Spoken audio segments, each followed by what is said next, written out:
Good evening students, कैसे हैं आप सभी। उम्मीद करता हूं कि आप बहुत अच्छे होंगे और आज और भी अच्छे हो जाएंगे, क्योंकि आज हम स्पोकन इंग्लिश का जो डर है उसको खत्म करने वाले हैं। क्या आप भी इंग्लिश बोलना चाहते हैं लेकिन आपको डर लगता है? क्या आप भी एक लंबे टाइम से ट्राई कर रहे हैं that you can speak in English but you are still not able to produce the language? हाँ ना, मुझे पता है हाँ कि आप नहीं बोल पाते, इसीलिए तो आप आज इस प्लेटफॉर्म पर आए हैं। ये मेरी गारंटी है कि मैं आपको इंग्लिश बोलना सिखा दूंगा एकदम बेसिक से। और मुझे वो बहाने ना देना कि सर मैं तो हमेशा से गांव के स्कूल में पढ़ा हूं, या सर एनवायरनमेंट नहीं है इसलिए मैं नहीं बोल पाता, या सर मैं बिल्कुल ही बेसिक लेवल पे हूं। क्योंकि भाई मैं एकदम बेसिक लेवल से सिखा दूंगा, ये मेरी गारंटी है। हमने ऐसे बच्चों को सिखाया है, ना सिर्फ सिखाया है बल्कि सिखा के विदेश भी भेजा है।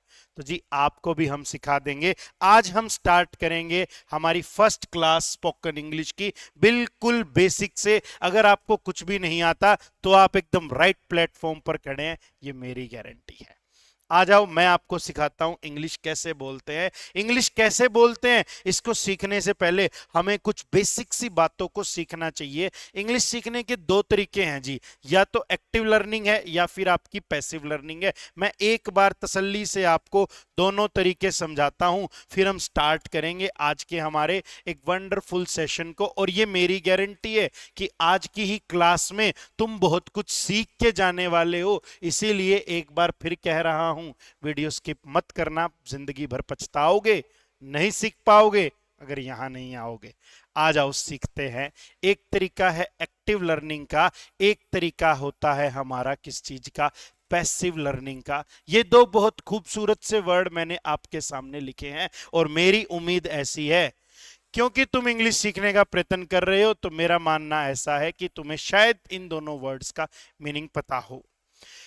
एक्टिव का मीनिंग होता है, एक्टिव लर्निंग का मीनिंग होता है जी एक ऐसी लर्निंग जिसमें आप क्लासेस लगाते हैं, आप सेशंस लगाते हैं, आप ग्रामर सीखते हैं, वोकेबलरी सीखते हैं, सेंटेंस फॉर्मेशन पे काम करते हैं और फाइनली आप इंग्लिश बोलना सीख जाते हैं। एक होती है पैसिव लर्निंग, है ना, पैसिव स्मोकिंग भी होता है। एक बंदा स्मोक कर रहा है, दूसरा उसके साथ में खड़ा है। तो पैसिव स्मोकिंग में क्या है, जो स्मोक कर रहा है वो तो धुएं को डायरेक्टली इनहेल कर रहा है, लेकिन जो साथ में खड़ा है हवा की वजह से वो धुआं उसके फेफड़ों के अंदर जा रहा है, वो बंदा एफर्ट्स नहीं कर रहा। तो पैसिव का मीनिंग ये होता है जिसमें आप डायरेक्टली एफर्ट्स नहीं करते, तो वही होती है पैसिव लर्निंग। हम ऐसा भी बोलते हैं कि यार एक पैसिव सोर्स ऑफ इनकम हो, कमा कमा के थक गए, अब कुछ ऐसा हो कि महीने वाले दिन तनख्वाह आ जाए, है ना। रेंट की इनकम होती है, पैसिव इनकम होती है। तो पैसिव का मीनिंग होता है कोई ऐसी चीज जिसमें आप वास्तविकता में ज्यादा प्रयास, ज्यादा एफर्ट्स नहीं लगाते, लेकिन एक्टिव लर्निंग में आपको एफर्ट्स लगाना पड़ता है। तो आप इंग्लिश दो तरीके से सीखेंगे, क्लासेस भी अटेंड करेंगे, कुछ पैसिव लर्निंग के टिप्स भी दूंगा कि थोड़े दिन इंग्लिश की वीडियो देखनी है। कहोगे यार कितने लोग बता चुके हैं देखनी है, ये किसी ने नहीं बताया कैसे देखनी है। मैं समझाऊंगा, घबराओ नहीं।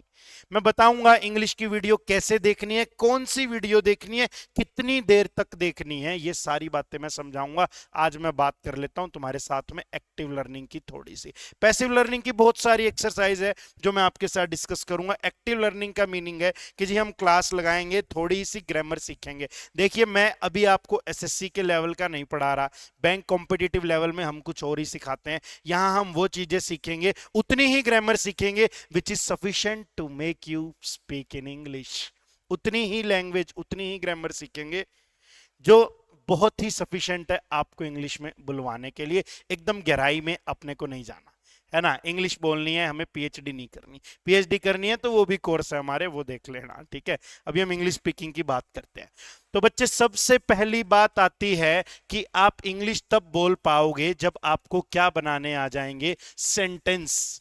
मैं यहां कोई वो बच्चों वाला काम नहीं करने वाला, वो बातें सबको पता है यार। 26 लेटर्स होते हैं, फिर अल्फाबेट है, उनसे वर्ड बना दिया, वर्ड से सेंटेंस बना दिया, फिर लाइन बना दी। वो फालतू की बातें हम नहीं डिस्कस करने वाले।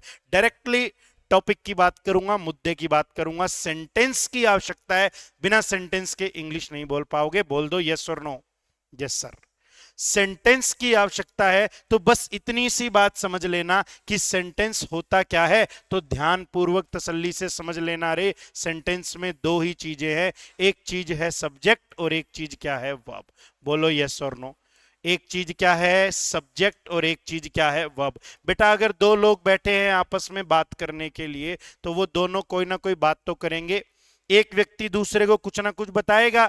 ए और बी आपस में बैठे तो ए बताएगा यार मेरा घर बहुत पुराना है, बी बताएगा यार मेरे पास तो घर ही नहीं है, हम तो रेंट पे रहते हैं। यानी हर सेंटेंस में कोई ना कोई टॉपिक होता है जिसकी आप बात करते हो, उसी को हम क्या कहते हैं बच्चों, सब्जेक्ट कहते हैं। तो सेंटेंस में सब्जेक्ट क्या है, सब्जेक्ट है हमारा टॉपिक ऑफ डिस्कशन, जिसपे हमें क्या करनी है, बोल दो एक बारी, डिस्कशन करनी है। जैसे मैं तुमसे कहता हूं I will teach you English, मैं तुम्हें क्या सिखाऊंगा, इंग्लिश। किसकी बात की मैंने, आई की। मैंने बोला this shirt is very old, किसकी बात की, दिस शर्ट की। मैंने बोला this board is very smooth, किसकी बात की मैंने, बोर्ड की। मैंने बोला राधा मेरी दोस्त है, राधा इज माय फ्रेंड, किसकी बात की, राधा की। तो सेंटेंस में सबसे पहले समझना पड़ेगा सब्जेक्ट क्या है। सब्जेक्ट इज समथिंग जिसके बारे में हम डिस्कशन करते हैं, जिसकी हम क्या बताते हैं, बात बताते हैं। मैंने कहा तुम एक अच्छे इंसान नहीं हो, you are not a good person, तो मैंने किसकी बात की, यू की। तो यू अपना क्या बना, सेंटेंस का सब्जेक्ट बना। बोलो यस और नो, क्या बात समझ में आई। तो ये तो होता है जी सब्जेक्ट। अब मेरी बात और ध्यानपूर्वक तसल्ली बख्श समझते जाना। ये तो होता है जी सब्जेक्ट। सब्जेक्ट के बाद बारी आई किसकी, वर्ब की। तो बेटा वर्ब क्या है, वर्ब इज समथिंग, वर्ब कोई ऐसी चीज है जो बात बताती है, विच टेल्स समथिंग, जो कोई ना कोई बात बताती है। किसके बारे में बात बताती है रे, वो बात बताती है सब्जेक्ट के बारे में। तो बस इतनी सी बातें समझनी है, सेंटेंस फॉर्मेशन तो मैं यहीं से सिखा दूंगा। इतनी सी बातें सीखनी है, सेंटेंस फॉर्मेशन तो मैं यहीं से सिखा दूंगा। ठीक है, ठीक है। तो हमने सब्जेक्ट भी सीखा है और हमने वर्ब भी सीख ली है। बात क्लियर हुई थोड़ी सी। अभी तक आपने ने सिर्फ एक बेसिक सी बात सीखी है कि क्या सब्जेक्ट है और क्या है हमारी verb. Subject is nothing just the topic of discussion. Verb क्या है, वर्ब वो है जो सब्जेक्ट की क्या करे, बात बताए। ज्यादा लंबी बात नहीं खींचता, फटाफट इस बात को मैं क्लियर करता हूं। जैसे मैंने आपके सामने एक सिंपल सा सेंटेंस लिखा। मैंने सेंटेंस आपके सामने क्या लिखा, Rohan is my, Rohan is my best friend. तो मुझे इस बात को तसल्ली बख्श समझना चाहिए कि रोहन कौन है, रोहन मेरा बेस्ट फ्रेंड है। मैं बात किसकी कर रहा हूं सेंटेंस में, रोहन की बात कर रहा हूं। तो रोहन क्या है जी, सेंटेंस का, बोलिए रे, सब्जेक्ट है। रोहन क्या है, सेंटेंस का सब्जेक्ट है। मैं फिर दोबारा से लिखता हूं, मैं फिर दोबारा से लिखता हूं, this house is very expensive. तो किसकी बात कर रहे हो सेंटेंस में, क्या चीज है बहुत ही ज्यादा एक्सपेंसिव, ये घर बहुत ज्यादा महंगा है। तो ये जो हाउस है ना, दिस हाउस, यही तो टॉपिक ऑफ डिस्कशन है सेंटेंस में, इसी के बारे में तो बात कर रहे हैं। तो ये क्या है, सब्जेक्ट है। बोलो यस और नो। तो हमने ये बात समझनी है कि सब्जेक्ट क्या है और वर्ब क्या है। फर्स्ट सेंटेंस में अगर मैं वर्ब की डिस्कशन करूं आपके सामने, तो ये जो इज है ना, इज, ये क्या है जी, ये आपकी एक वर्ब है।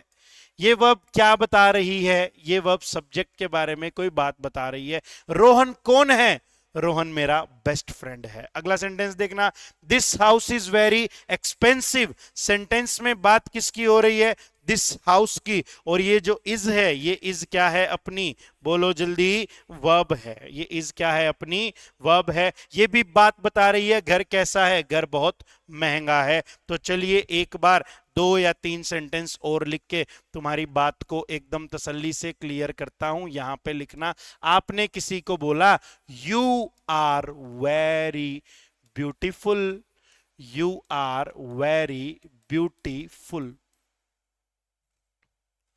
You are very beautiful. तो बात किसकी हो रही है सेंटेंस में, सब्जेक्ट कौन है, यू, और वर्ब कौन है, कौन है वर्ब, आर। तो मैं बस इतनी बात समझा रहा हूं, तुम्हें कोई पीएचडी नहीं करनी, तुम बस इतनी बात समझ लो कि सब्जेक्ट क्या है, वर्ब क्या है, ताकि मैं तुम्हें सेंटेंस फॉर्मेशन तसल्ली से समझा पाऊं। क्लियर हुई ना ये बात। ये लो एक सेंटेंस और मैं आपके सामने लिख के समझा देता हूं। मैं यहां पे लिखता हूं, they are, they are not rich, वो कैसे नहीं है, वो रिच नहीं है। तो यहां भी देखना सेंटेंस में किसकी बात हो रही है, सेंटेंस में बात हो रही है दे की, तो सब्जेक्ट है दे, और ये आर क्या है, अपनी आर एक वर्ब है। तो हम सिर्फ ये बात सीख रहे हैं कि सेंटेंस में दो ही चीजों का रोल है, दो ही चीजें अपने को चाहिए, एक चीज चाहिए सब्जेक्ट, एक चीज अपने को क्या चाहिए, वर्ब चाहिए, वही है sentence. You are very beautiful, they are not rich. तो सेंटेंस समझने के लिए तुम्हें ज्यादा राम कहानी के ऊपर नहीं जाना, तुम्हें यह समझना है कि सेंटेंस में दो चीजें हैं बस। ये बेसिक सी बात पढ़ेंगे अभी हम, ज्यादा डेप्थ में फिलहाल मैं तुम्हारे साथ नहीं उतरने वाला। तो मैंने यहां पे लिखा एक सेंटेंस, एक बात मैंने लिखी, एक सब्जेक्ट होता है, एक वर्ब होती है। तो तुमने ये कहा कि सर अब हमें थोड़ा आइडिया लग गया है कि सब्जेक्ट क्या है। सब्जेक्ट है sir ji topic of discussion, जिसके बारे में हम क्या करते हैं, बोलो, बात करते हैं। और सर वर्ब वो है जो कोई बात बताए सब्जेक्ट के बारे में, कि सब्जेक्ट कैसा है ये बात कौन बताती है, वर्ब बताती है, टेल समथिंग अबाउट सब्जेक्ट। तो आपके माइंड में एक ये क्वेश्चन आना चाहिए कि सर जी वर्ब क्या बात बताती है सब्जेक्ट के बारे में। आया या नहीं आया, आना तो चाहिए भाई, आया या नहीं आया, आना तो चाहिए कि क्या बात बताती है। तो मैं बता देता हूं, बहुत सी बातें बताती है। पहले नंबर पे ये समझना, वर्ब की तीन फॉर्म होती है, शायद सभी स्कूल गए हैं हम, तो स्कूल में भी हमने ये बात सीखी है कि वर्ब की तीन फॉर्म है, और वर्ब की फर्स्ट फॉर्म हमेशा ये बताती है, वर्ब की तीन फॉर्म है, वर्ब की तीन फॉर्म है, तो यूं समझ लो वर्ब सब्जेक्ट के बारे में तीन तरीके की बात बता सकती है। वर्ब की तीन फॉर्म है, तो आप ऐसे समझिए कि वर्ब जो है सब्जेक्ट के बारे में तीन तरीके की बात बता सकती है। जो पहली बात वर्ब सब्जेक्ट के बारे में बता सकती है ना, वो होती है सब्जेक्ट की स्टेट। वो क्या होती है, बोलो, सब्जेक्ट की स्टेट। स्टेट का मीनिंग है कि सब्जेक्ट कौन है या फिर सब्जेक्ट कैसा है, ये बात बता सकती है। तो हमने ये बातें सीखनी है, मैं डेप्थ में भी पढ़ाऊंगा, अभी सिर्फ मैं एक बार कुछ बेसिक सी चीजें तुम्हें एक्सप्लेन करना चाहता हूं। वो बेसिक सी चीजें ये है कि सेंटेंस में दो चीजें हैं, एक सब्जेक्ट है और एक क्या है जी, वर्ब है। सब्जेक्ट है हमारा टॉपिक ऑफ डिस्कशन, और वर्ब वो है जो सब्जेक्ट के बारे में क्या करे, कोई बात बताए। वर्ब की तीन फॉर्म होती है, तो दिमाग में इस बात को बिठा लो कि वर्ब कितनी बातें बता सकती है, तीन बातें बता सकती है। पहली बात वर्ब बताती है सब्जेक्ट की स्टेट, कि सब्जेक्ट कौन है या फिर सब्जेक्ट कैसा है, सब्जेक्ट कौन है या फिर सब्जेक्ट कैसा है। अब आ जाओ पिछले कुछ सेंटेंसेस की तरफ जो तुमने पढ़े थे। मैं यहां पे आपसे पूछता हूं, ध्यान से देखना, ध्यान से जवाब देना। Rohan is my best friend, मैंने आपसे पूछा रोहन कौन है, तो आपने क्या आंसर दिया, मेरा बेस्ट फ्रेंड है। तो वर्ब ने यहां पे किस चीज का आंसर दिया है, कि रोहन कौन है, यानी वर्ब ने यहां पे रोहन की क्या बताई है, स्टेट बताई है। बोलो यस और नो।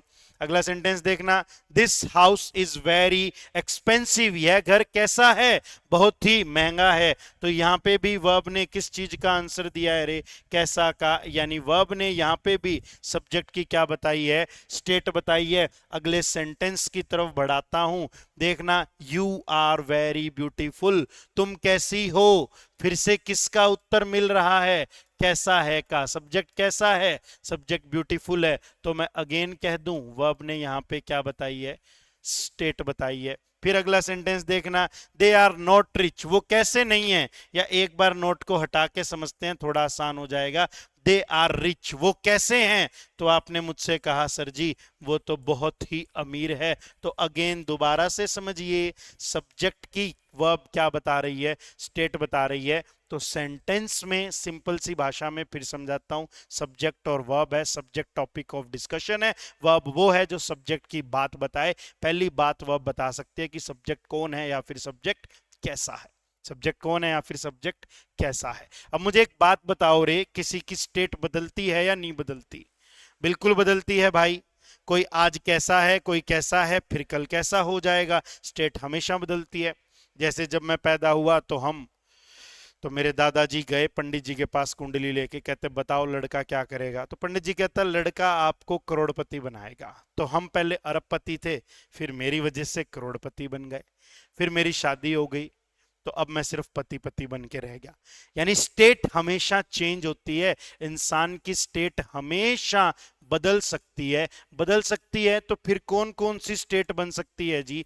या तो एक स्टेट बन सकती है प्रेजेंट की, या फिर एक स्टेट बन सकती है पास्ट की, या फिर एक स्टेट बन सकती है कब की? बोलिए भाई, कब की? फ्यूचर की। तो इंसान की स्टेट बदल सकती है जी। प्रेजेंट की भी स्टेट हो सकती है, पास्ट की भी स्टेट हो सकती है, और फ्यूचर की भी स्टेट हो सकती है। आओ एक बात को और समझते हैं, फिर इस डिस्कशन को खत्म करेंगे कि अगर प्रेजेंट की स्टेट बताना चाहोगे तो यूज करना इज एम आर का, अगर पास्ट की स्टेट बताना चाहोगे तो यूज करेंगे किसका? वॉज वर का। अगर फ्यूचर की किसी की स्टेट बताओगे तो यूज किया जाएगा किसका रे? विल बी का। किसका? विल बी का। तो इंसान की स्टेट बदल सकती है भाई, is am are was were will be बताते हैं। प्रेजेंट की स्टेट है तो इज एम आर, पास्ट की स्टेट है तो वॉज वर, और अगर फ्यूचर की स्टेट है तो आप क्या यूज करेंगे? विल बी का यूज करेंगे। जैसे मैं यहां पे एक सेंटेंस आपके लिए लिखता हूं, मैंने आपसे बोला आई एम योर टीचर। मैंने आपके सामने क्या बोला जी? I am your teacher. मैं कौन हूं आपका? सब्जेक्ट कौन है सेंटेंस में? किसकी बात हो रही है? आई की। और वर्ब कौन है जी? वर्ब है अपनी एम, है ना? तो मैंने पूछा आई कौन है, किसका आंसर मिल रहा है? आप बोले सर स्टेट बताई जा रही है, आई हमारा टीचर है, और एम लगाया तो मैं आपका अभी भी तो टीचर हूं। तो ये मेरी कौन सी स्टेट है जी? प्रेजेंट की स्टेट है। तो मैं आपको यही बात समझा रहा हूं कि सेंटेंस में एक सब्जेक्ट है, एक वर्ब है। सब्जेक्ट है टॉपिक ऑफ डिस्कशन, वर्ब है जो सब्जेक्ट की बात बताए। वर्ब पहली बात बता सकती है, सब्जेक्ट की स्टेट बता सकती है, और स्टेट इंसान की बदलती है। तो आई एम योर टीचर मतलब प्रेजेंट की स्टेट है। अब मान लो तुम सीख जाओगे, तुम कभी मुझे बाजार में मिल जाओगे, मुझे तुम याद रहोगे, तो मैं तुमसे क्या कहूंगा? तुम्हें देख के मैं कहूंगा आई वॉज योर टीचर।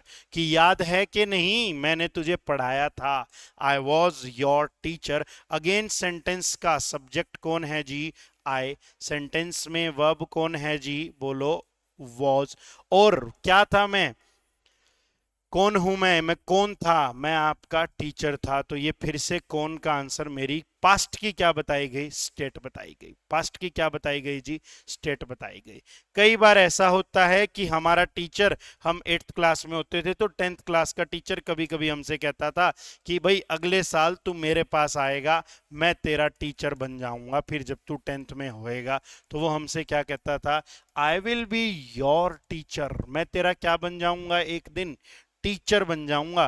तो मैं दोबारा सेंटेंस समझा देता हूं। ये सब्जेक्ट है भाई, ये विल बी फिर से क्या है? हमारी वर्ब। मैं कौन होऊंगा? मैं कौन बन जाऊंगा? मैं टीचर बन जाऊंगा। तो फिर से कौन का आंसर दिया? वर्ब ने क्या बताई? स्टेट बताई। और भाई कौन सी स्टेट? अभी तो नहीं हूं मैं आपका टीचर, फ्यूचर में बन जाऊंगा। तो ये कौन सी स्टेट बताई गई? फ्यूचर की स्टेट बताई गई। यस और नो, यहां तक बात क्लियर होनी चाहिए। हमें यह समझना है कि सेंटेंस में सब्जेक्ट और वर्ब है। सब्जेक्ट टॉपिक ऑफ डिस्कशन है, और जो वर्ब है वो सब्जेक्ट की बात बताती है। वह बात बताती भी है, और क्या बात बताती है? कि सब्जेक्ट कौन है या फिर सब्जेक्ट कैसा है, यानी स्टेट बताती है। और स्टेट इंसान की या किसी चीज की बदल जाती है। प्रेजेंट की अलग स्टेट हो सकती है, पास्ट की अलग स्टेट हो सकती है, फ्यूचर की अलग स्टेट हो सकती है। प्रेजेंट की स्टेट इज एम आर बताएं, पास्ट की स्टेट वॉज वर बताएं, फ्यूचर की स्टेट विल बी बताएं। स्टेट लिविंग बीइंग की भी बताई जा सकती है, और स्टेट किसी नॉन लिविंग थिंग की भी बताई जा सकती है। तो मुझे पता है कि तुम्हें इंग्लिश नहीं आती, मुझे यह भी पता है कि तुम्हें मैं सिखा सकता हूं। बस तुम्हें पेशेंस के साथ जुड़ना होगा। पहली ही क्लास में तुमने बहुत सी बारीक बारीक चीजों को समझा है। आगे के सेशंस में थोड़ा और डिटेल में समझेंगे, फिर चीजों को और तसल्ली बख्श समझाऊंगा। आज की क्लास को मैं यहीं पे ख़त्म करता हूं। मिलेंगे नेक्स्ट क्लास में, तब तक पढ़ते रहो, मस्त रहो, व्यस्त रहो। Thank you students.